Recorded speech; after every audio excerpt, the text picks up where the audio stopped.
Hey survivors, it's Angie Atkinson at queenbeing.com, and today we're going to talk about how to survive living with a narcissist if you must as a co-parent. All right, so let's get started. My name is Angie Atkinson, and this channel is all about teaching you what I know to be true. You really can create the life you want.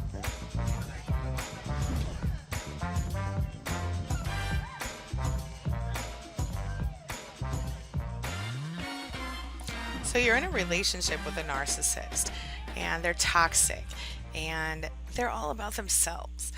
And at this point, you probably understand that your role in that relationship is the role of narcissistic supply. Am I right? You are the constant scapegoat, you are the caregiver, you're the cheerleader, the general whipping boy or girl. Am I right? Okay, so let's talk about that, shall we? On the flip side of the fact that you are the narcissistic supply and that you're dealing with a narcissist, you also understand at this point that the narcissist isn't capable of offering genuine emotional support. In fact, they thrive on really making every problem a lot worse. Am I right? So, and let's not forget, of course, making it all about him or her. Well, here's an example. Say that your best friend dies. I mean, don't really say that, but just go with me. Your best friend dies, and your spouse decides to focus on how upset he or she is, as opposed to supporting you in any emotional way, any at all. So, and then of course, if the spouse becomes angry, it's because you can't support him or her when your best friend just died. See how that works? And a lot of times you hear those little sticky phrases, the ones that are repeated over and over until they become unintentional guides of your own self perception. Feel me? So, one of those for me was, these are the choices that you have made. What does that mean? Well, what was implied there was, I told you so, and now you're going to be punished for ignoring me or disobeying my advice. You know what I'm saying? Not doing what I told you to do. The phrase stuck in my head for years. Every time I would ask this narcissist in my life to support me emotionally, which I specifically and stupidly, in my opinion, did over and over again during that time. I'm sure you felt like that before yourself here and there. That phrase would be repeated, and it would be the reason that I didn't deserve to be comforted by this person. And the fact that I didn't take advice according to this person meant, or their direct orders, meant that I was wrong and I deserved that pain. It made me not worthy of comfort, according to this person, and it made me worth less respect, less concern. Do you feel me? The only way to prove myself worthy again at that point then would be months of following orders, doing as I was told, becoming the person I was supposed to be according to the narcissist. And it was a process to earn back this narcissist's trust. And of course, under no circumstances could the process ever be sped up. It was all part of the game. So, the fact is that living with a narcissist is a lot like living with your own personal psychological terrorist. You feel me? So what is the solution to this issue? Seriously. Like, is it possible, to get out? Well, of course, if it is possible to get out, if you can get out of the relationship, then go. But what do you do if you have kids? What do you do if you can't get out for some reason? Let's just talk about the people with kids. What do you do if you're co-parenting and you're not financially able to get out of the house and go start your life again because you've got kids and you don't have a job or whatever? Okay. Obviously, if I were you, I would start figuring out a way to save money, start checking out my work at home series, Work at Home Thrivers, or you can check out the C Self-Employment Escape, where I talk about how to start your own business. In fact, I'm getting ready to present some really exciting new videos on that this week. But for the time being, if you can't leave a narcissist, this is how you deal with living with one of these people. All right. Recently, we talked about what to do when the narcissist would give you the silent treatment. Do you remember that? I'll try to remember to link it up here for you. But when the narcissist manipulation takes a whole new turn. What happens when the gaslighting and the other sneaky tactics become a way of life rather than an occasional issue? Is it possible to coexist with a narcissist in the same house? What about one who's actively gaslighting you and manipulating you? Then what do you do? Well, you already know my first and preferred answer. You go no contact if possible, of course, right? But since life is as it is, we know that that's not always an option, and at least not in the short term. So, how do you survive coexisting with a narcissist? Well, let's start right here. All right. Remember first that just like a leopard, a narcissist will not change his spots. Okay. The fact of the matter is that you need to focus on first educating yourself, which you're doing right now by watching this video, right? And second, you need to focus on using the facts that you know about narcissists to your advantage in order to survive the situation without being totally effed up when you come out. Okay? So, of course, I joke on occasion that it's possible to control a narcissist or beat the narcissist at his own game, right? Or her own game. But the truth is that in the end, you're always going to be a loser if you stick around to find out that score, and we know that. With that being said, understanding narcissists are incredibly similar to one another can really help you to remember that it really isn't about you. Okay, if you think about it, the insults, the gaslighting, the other psychological terror attacks, a lot of times it's like somebody's reading from a manual, right? But the truth is that it's really about something that is broken inside the narcissist.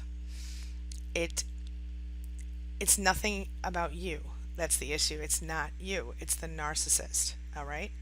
Okay. So you understand that any emotion that you direct at or express near the narcissist must be either in praise or in defense of the narcissist's thoughts or ideas or appearance, possessions, and or general existence.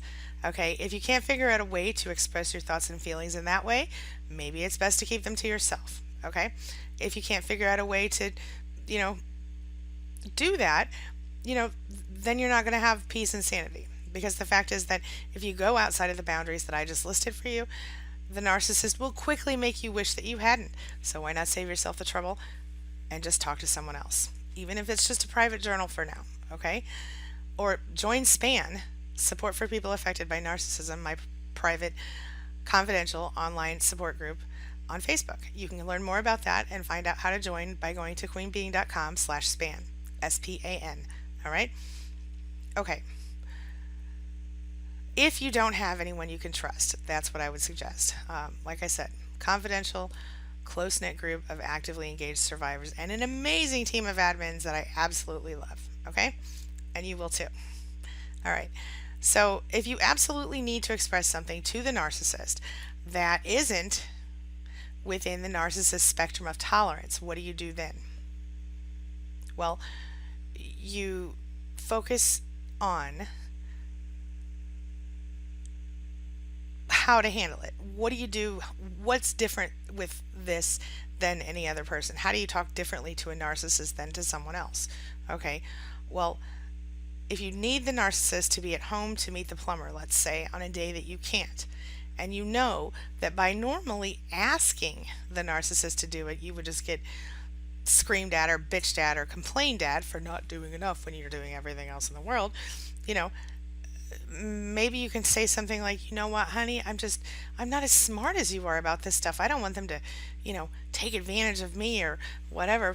I don't know anything about plumbing, hey, maybe you totally could be my hero today and help me out on this one because gosh, I want to make sure that the plumber doesn't screw us over on the bill, and you're so smart and so good at that I just can't think of a better person to do it. Would you please help me, honey, sweetie, sweetie, sweetie? I know it sucks, but that's literally as bad as you have to be to get them to just be cool about it and do it. Of course, that puts the narcissist in the position of authority and control, and it lets them know that, hey, not only am I not as good as you, narcissist, but I know that, and therefore I am begging for your help. Now, that's their perception of it, and that's exactly what you want to do. So, all right, Let's move right along. So, how do you take back control of your mind in this situation? So, obviously, you've been stuck to the narcissist for a while now, and maybe you're becoming someone you don't even recognize or even like. And from your perspective, maybe you occasionally wonder if the narcissist is right and you're a total screw up after all. From your perspective, maybe you're a little crazy. But let me promise you and reassure you that it's not you. You're not crazy. Okay? If you're dealing with a narcissist, you already know their tricks and they know it. And that just causes them to keep at it. It just causes them to always be looking for new ways to control you, new ways to mold you into the person they want you to be and make you do what they want. If you find yourself constantly complaining about what is happening to you thanks to your narcissistic relationship, that means that you must believe that you have a real need to complain and your life isn't where you would like it to be. Okay? And that means you've got to change your thinking if you want to change your situation. So if you focus on what you don't love about your life, you're going to get more of it. And if you focus on what you do want, you're going to get more of that too. So, what do you do in a situation where you're co-parenting with a narcissist? Let's talk about that, shall we? So, if you're co-parenting with a narcissist, still in the home or otherwise, okay, we all know it's emotionally draining and it's going to make you feel a little bit crazy, right? Even if your divorce documents are done and you're done with the actual hard part of it, it's still not easy. But if you have the right communication tools, you can at least get through it for your kids' sake and, try to parent your children properly in the process. So let's talk about it, okay? Let's talk about a few different problems that you might be dealing with and how you can handle them. Starting right here. If your narcissist cannot accept boundaries within parenting, okay? Like say the narcissist comes to pick up the kids or they're taking the kids to practice or whatever, baseball practice or whatever, and screams at your neighbors as they're walking out the door a bunch of cuss words and rude stuff, right? Well, of course you probably feel pretty defenseless at this point, right? So what do you do? How do you handle it? Well, you start by establishing boundaries in your parenting and your relationship with a narcissist, with or without being still in the home with them. And you stick to them. You make it apparent, make it obvious that you will not tolerate that. And, understand that the narcissist may not like it, but it works. Obviously, they don't want other people to set boundaries on them. But in this case, you've got to, because it's not about you or the narcissist, it's about your child. And the best way that you can do this is sticking to your boundaries. If that means that you hang up the phone, if that means you walk away from the narcissist when they behave this way, or you close the door, or you push them away from you to enforce your limits in some way, you do that. It doesn't have to be hostile. It has to be done repeatedly, and it has to be in such a way that you sort of punish them, not really, but you take yourself away from them, at least from the room they're in or the discussion or whatever, if they can't deal with you in an adult manner. Okay, you don't tolerate the screaming and the craziness. So if that happens to you, the best thing you can do is turn around and walk away. Okay, apologize to the neighbors and walk away. And that's all you can do. Don't give them the attention that they're seeking when they're giving you bad behavior. Okay, that's when you gray rock, and that's when you walk away. Now listen to me. If you're being physically abused, none of this applies. Get out. Okay, if you're being physically abused, whether you have financial resources or not, get out. Go to the nearest women's shelter, go to the police station, go to your nearest, church even, and ask for help, and somebody will help you. Okay? All right. Back to where I was. Assuming you're not being physically abused. All right? Let's say that the ex-narcissist or current narcissist, the father or mother of your child, tries to turn your child against you. How do you deal with that? Well, what you have to do, honestly, is understand that the narcissist is going to smear campaign with anyone, and the children are no exception, okay, when they feel threatened for any reason by you, okay? So the way that you deal with this is you have a discussion with your children, okay? Based on how old they are, you tell them, in any case, you tell them as few details as possible, but it's okay to say, you know what, You know, mom or dad and I were two different people, but we both love you so much. And I'm sorry that, we're going through difficult times right now. But just know that you can always talk to me about it, and I'm always here for you no matter what. Period. Avoid talking bad about the other parent, whether you're still together or not. Avoid allowing your child to see you too distressed if you can. Don't lay around and cry all the time. If you need to get some help with depression or anything like that, go talk to your doctor. It's not a bad thing, it's just life sometimes, okay? Do what you need to do to a good make yourself strong enough that you can be a good parent for your child regardless of what you're dealing with, okay? It is your responsibility to protect your child. And if you cannot do that in your current situation, then you have to get out. Your child deserves to be safe, and as your child's parent, you have a responsibility to make that child safe. Okay, unless it's an emergency condition, you are not required to contact your narcissist if you do if you do split up. Even if you're co-parenting in two different houses, you only need to contact your narcissist regarding the child, and only about visitation or anything that's important. Parents need to know about their children, okay? So if you're going to do that, you can always create a separate account for your narcissist, if you're in a divorce situation, okay? But if you're still co-parenting with the person, you have to, inside the same home or even outside the home, one of the most important things is that you've got to understand that you're going to sort of parallel parent instead of co-parent, okay? Because you cannot collaborate with someone who won't collaborate with you. You can't be a team with someone who refuses to be part of a team. And so don't drive yourself crazy anymore. You simply, again, you set your boundaries. You only talk about things that are big, like, their education or medical care. You avoid interaction as much as possible, even if that means your kid gets two birthday parties. Big deal. What kid doesn't want two birthday parties? You know what I'm saying? Let it happen. Look at it like this. If you and your narcissist are, well, we've talked before about how narcissists are like emotional toddlers. Well, look at it like, if you're gonna play with a toddler, the best way is parallel play. Play next to each other in a sandbox. You know what I'm saying? As opposed to trying to, build a castle together. Obviously, that didn't work out. So remember that your narcissist knows how to push your buttons. Remember that, they know exactly what to do to upset you, to make you feel crazy, to make you feel stupid, etc., etc. And they're going to use that regarding your children as much as they can. And know also that your children are going to be aware of who your narcissist is, and they may actually tell you, hey, look, mom or dad, you got to get rid of this person. This parent of ours is not working out that well for us. You know what I mean? And they might obviously won't say it like that, but you'll know. Okay. So when you're communicating with a narcissist, do the gray rock thing. Keep it really boring. Keep it really short. Keep it to the point.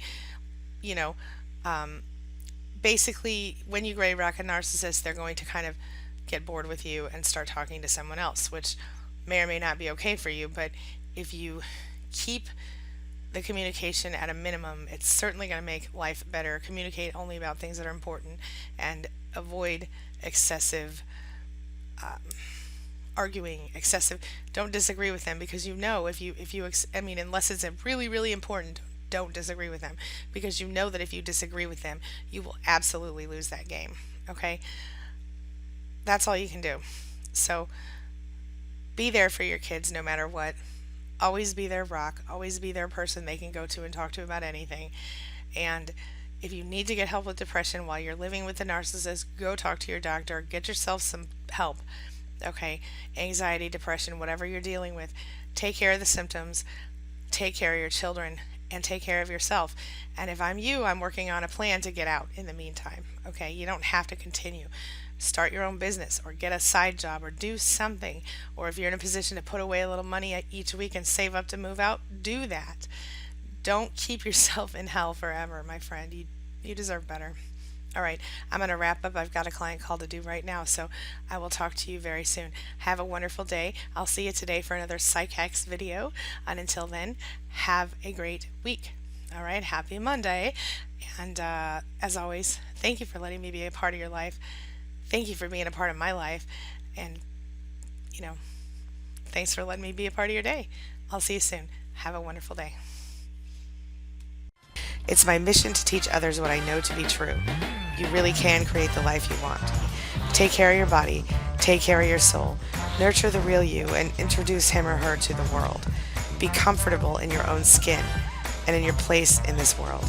Take your spot, take it now, and the universe will take its cue from you. You feel me? If so, subscribe to my channel. Let's get it done together.